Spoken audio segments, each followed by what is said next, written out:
Welcome back to Finnegan's Garage. Today we're working on the green Hornet, and we're going to make big progress. We're not going to finish the thing, but we're going to make progress on it. We're going to replace the horrible exhaust manifold with a tubular header from Clifford Performance. Then we're going to replace the world's worst intake manifold with one that's only marginally better. And why are we doing all of this? We're doing all of this because ultimately we're going to spray this motor with nitrous, and although Jacob doesn't care if we blow it up, I'd rather just make it fast. So we're going to put O2 bungs in every primary tube of the new header so that we can take that O2 sensor that we installed a couple episodes ago and move it around from pipe to pipe. Ultimately, we're going to figure out how each cylinder is running in relation to the other ones. That way we can tune off of whatever one is leanest. When we do the nitrous install, we'll install a direct port fogger system so that we can jet each cylinder individually. So if we've got one on the outside that's running at 15 to 1 and one in the middle that's running at 10 to 1, we're not using the same nitrous jetting for both cylinders. We'll stagger it so we can get everything even and keep everything from exploding, hopefully. What do you think of this spot? It's a very exclusive spot. We're supposed to talk about the sign. There are no signs. That's the good thing. No real identifying marks. Yeah, you can't tell. There's pine trees and asphalt and pine needles on the ground. Good luck.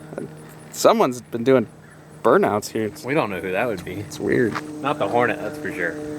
What I like about this spot is one of my friends is actually looking at one of these lots right here, and I'm like, dude, yeah, buy something right there. Because I'm just going to do burnouts in front of your house like every damn day. I'm sure I love that, though. Free entertainment. All right, speaking of burnouts, let's see what the green Hornet's got, because that's really the test for any automobile is, will it smoke one of the back tires?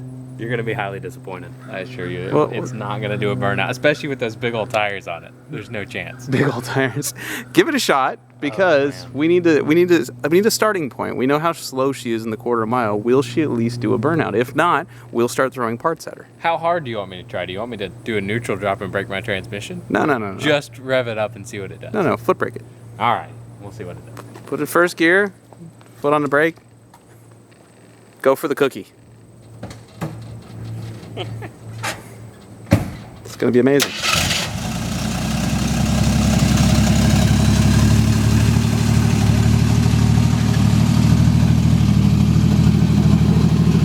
Will this be a right wheel peel?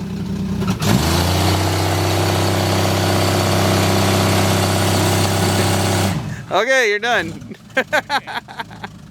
I think it needs more cowbell. A little more, for sure. But listen to it. Don't. You're embarrassing yourself. Let's just go work on the car. All right. It's falling apart? No, I mean, No. I should have noticed that at some point, probably, but I never accidentally bumped into that piece while I was working on the car. You've only owned the car for, what, a year now? Yeah, that's supposed to do that. It allows for the travel in the steering, because that's supposed to be there. That's for when you jump it. Alright. Now, whether the exhaust will come out like it's supposed to. There we go. That looks loose. Now it's got to go back. I might have to get under the car. This is step one to doing burnouts. Delete the entire exhaust off of the automobile.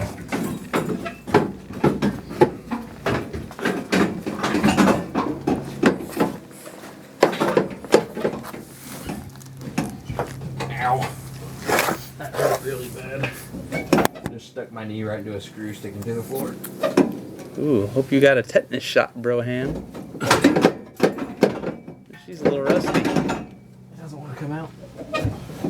Okay.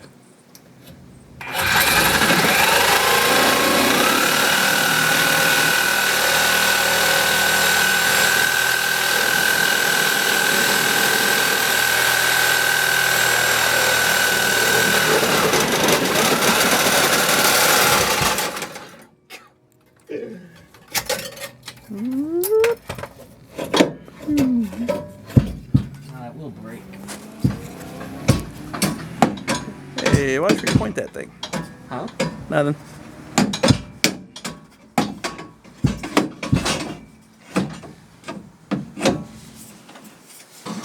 You want to wiggle that back and forth?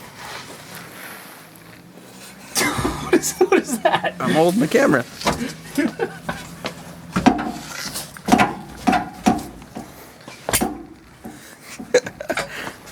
You're just pushing it one way. Wiggle it back and forth. I thought I was trying to break it in half. What do you want me to do? It's already broken. It just needs to wiggle now. Oh, okay.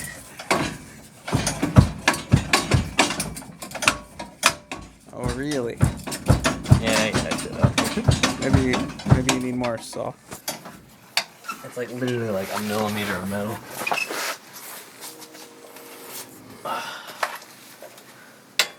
There's some big old hole in this exhaust. This is why it sounds like. So this is the key to burnouts, huh?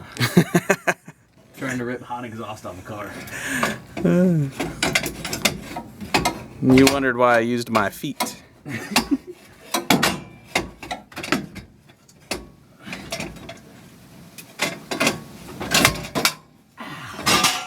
That sounds promising. That hurt.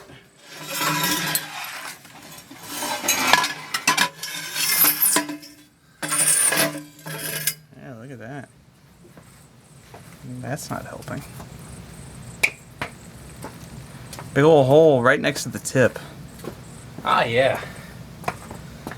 That's no good. For that dynamic airflow that you look for in a really good exhaust system.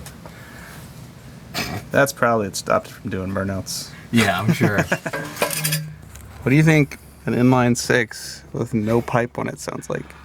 I'm gonna assume bad. I'm sure your neighbors are gonna love it. It's gonna be atrocious. Hey, do it.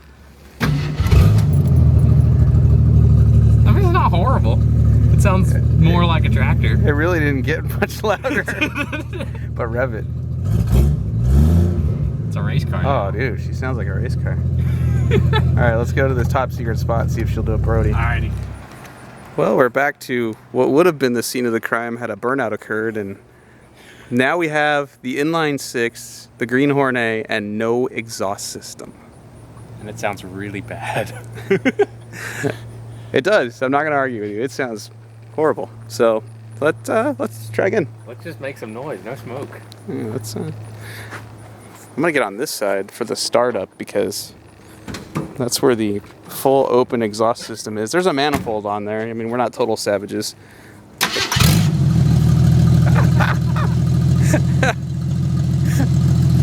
Alright. This is me being optimistic. I'm going to get on this side just in case the tire turns. I don't think it's going to, though. Ready? Hit it.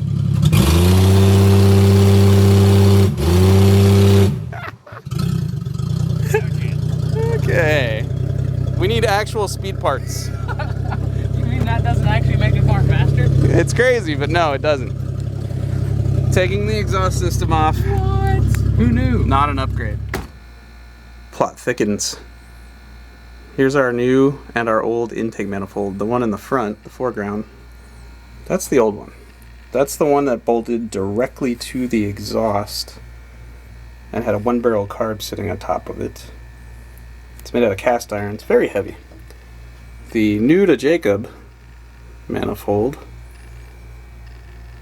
there's an adapter up there for a 2-barrel carb. And we should do some math and get out some calipers, because I'm thinking this is not actually that much more. It might not even be more at all. It might not be more than that. But it is aluminum, it is lighter. It's interesting. It's got a porcupine built into the bottom of it.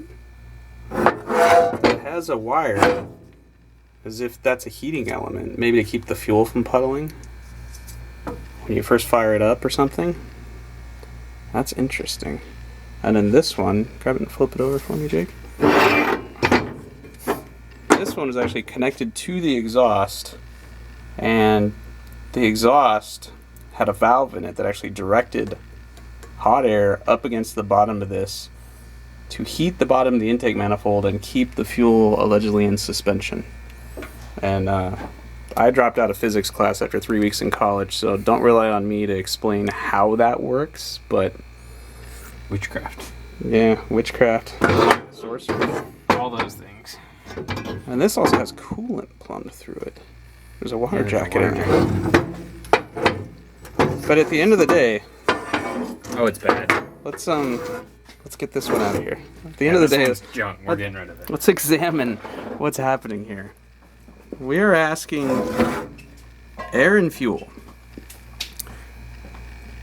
to come out of the carburetor here, turn 90 degrees this way, and then pick a runner. There's one right here you can make an immediate 90 degree turn to, or there's a couple down here you can make a 90 degree turn to.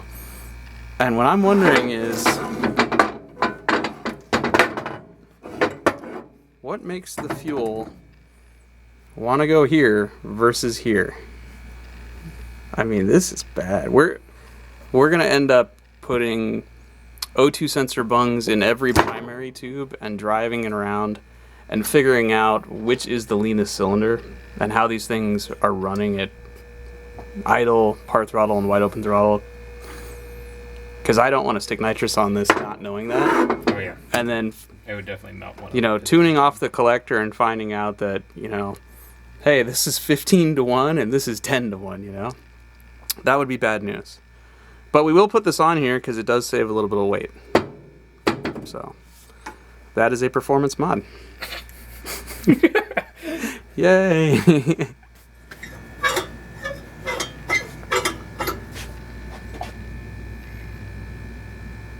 That's a crazy manifold. So you realize that the center ports, it shares one port right there.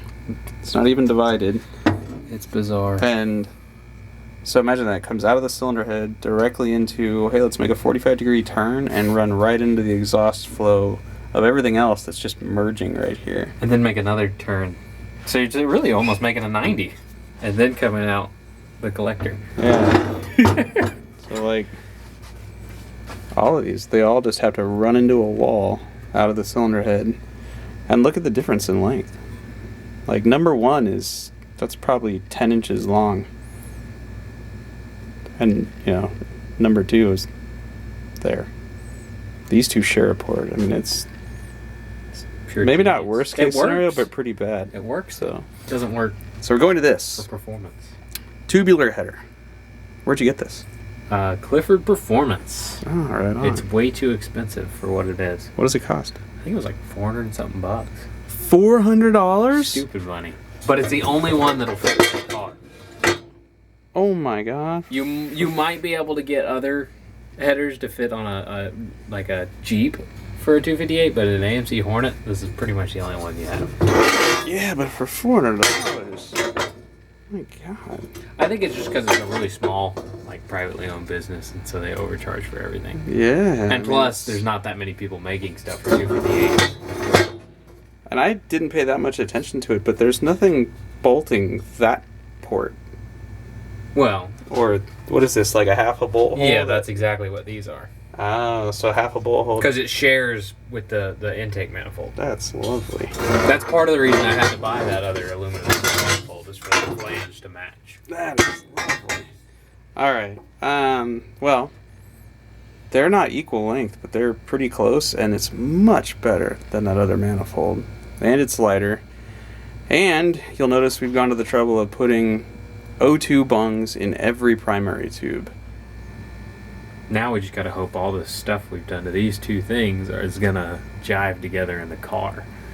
What's going to blow is this dual outlet exhaust thing that we're going to have to snake Well, I have a Y pipe. that connects two of them. Literally, it's like this big too. It's a Y pipe that makes a 180-degree turn, and Well, no, you're just gonna have to have a Y pipe somewhere in there. oh, all right, we'll figure that out. Okay. There's the new header. Garbage. There's the old crappy manifold. It's welded together. This is temporary, so I don't think we need to really bother touching up the barbecue black paint that's on this thing. I bought paint just in case. I don't know why. And I'm not making fun of the barbecue black, because this is actually a good thing. I never hooked my ground clamp once to this header the entire time I was welding it. The ground clamp was on the table, and the paint is so thin that just sliding the header around Really? scratched it enough to create a ground. High quality. Yeah, see that? $400 worth of high quality. $400. Thanks, Clifford. Hey. But if there's nothing else out there, and Yeah. this works, totally worth $400. Yep. So, I'm saying we'll stick it in number one. If I don't know if that's number 1 or number 6, but we'll stick it the furthest one away from the firewall, which has the longest primary tube. We'll see what happens. The rest of them we will plug using anti-seize on the threads, because if you don't do this, you might never get this back apart. And if you notice, and you buy aftermarket O2 sensors these days from like Fast or any of the other good companies, those O2 sensors come with anti-seize on them.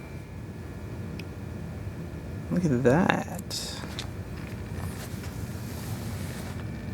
So that's the manifold gasket. That's the intake gasket. That's so interesting.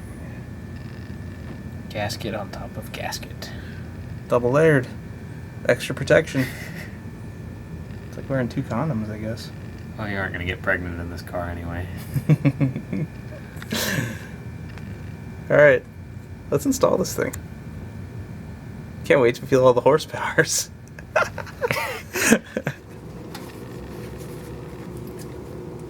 Let's play a game called Spot the Exhaust Port. I'm gonna go with the one that's dry in between the 3 that are wet from, well, probably valve stem seals. That's a lot of oil there. Seems going to be like new after I changed those, though. Is it? So there's no actual holes in this gasket that a bolt goes through like you normally have, like in that gasket. There's just the holes for the alignment pins, and the rest is just kind of a semicircle that the bolt goes through, and then the manifold's all that's pinching the gasket.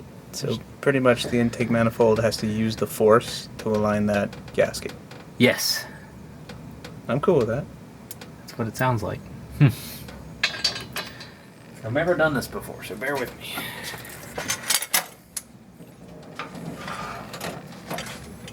It's aluminum, so it should be lighter than the last one. It's much lighter. But then you have a bigger carburetor adding weight back on, so... Yes, I'm sure it is the exact same weight Hope you've been, after everything we've done. hope you've been working out. I haven't. I don't work out. I don't have time for that. Okay, your linkage is stuck down there. Hold on. You got it.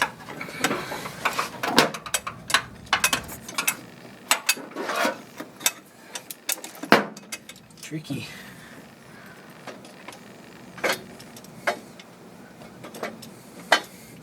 Now what's pushing it?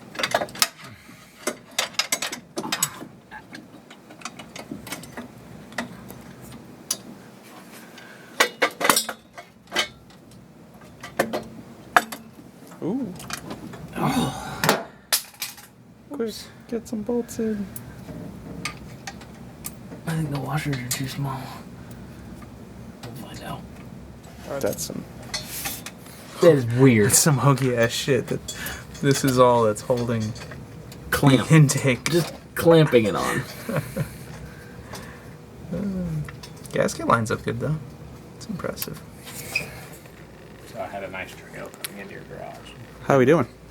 Well, while you've been doing your podcast, I've been in here trying to get this thing finished up. So, got the last header bolt in. That was a pain yesterday. Nice. Put all the vacuum caps on for all the vacuum lines we're not going to need. Kind of hooked up the throttle linkage. We still got to set this part that attaches to the carburetor. That worked out pretty good. So this bracket you just rebent, used the spacers that we found here. Yeah, made a little block-off plate where the EGR used to go. And this is what, the kickdown for the trans? No, that's throttle. Kickdown Oh, this is the that weird arm right there. Oh, I see. Okay, so throttle linkage there. So we just had to shorten this arm then, huh? Yeah, shorten it and turn that in 90 degrees. It's not adjustable, so we just have to cut it, rotate it, weld it back together. Exactly. Okay. And then, are you hooking up heater hoses to this? Probably not initially, but Okay. I might in the coming few days. All right. As do the valve seals, so we don't detonate the motor immediately. All right, so we need exhaust and hook up the O2 sensor And what was the fitting you're missing? Is it for the fuel line? It's that guy right there. Well, he's not in there right now, but we don't even need. Part of the Green Hornet power package is to upgrade the exhaust. So we're going to install a new header that actually dumps into 2 collectors, which is kind of weird, but it actually fits this car remarkably. It's tight packaging down there, but it actually works. And we're going to take those 2 individual collectors, bolt these flanges to them, and then weld them to this Y adapter here. And we'll come out of that into one 2.5 inch pipe that, this is up to Jake. It's either going to go right out the side of the car up front and be obnoxiously loud, or it's going to go all the way to the back with a bullet muffler and be only slightly obnoxiously loud. Either way, it's a straight 6. It ain't going to sound good. Just finished doing a little more work to the Green Hornet this weekend, and we finally got it back together. It's running reasonably well, and I drove it to a local car show yesterday in Tucker, Georgia, where it did pretty good, other than the exhaust trying to fall off. But I got that sorted, and it's no big deal. But let me show you what we've done. Underneath the hood, we have the brand new Carter 2-barrel hooked to an aluminum intake manifold off of a Jeep, with the throttle linkage bracket off of the original intake that I somehow made work with this carburetor and intake. But anyway, then we have the Clifford Performance header hooked to a Y pipe with an O2 bung welded in it, which then exits out the side of the car through a side pipe. I don't know why, but we had to add a lot of style and a whole lot of noise. But let's let y'all hear it. So as you can see, it still fires right up. So we haven't quite ruined the Hornet yet, but it sounds ridiculous. And it's obnoxiously loud on the highway. But you'll just have to tune into the next episode of Finnegan's Garage concerning the Green Hornet, where we tune the car by putting an O2 sensor in each individual runner of the exhaust. Should be interesting. Today I uploaded a video and I forgot that step, and so it just went live, and later on I went back and looked at it, and it's just this random photo of a cylinder head. Like, It works hey, though. Whatever, it's up there, I can't change it now. Yeah.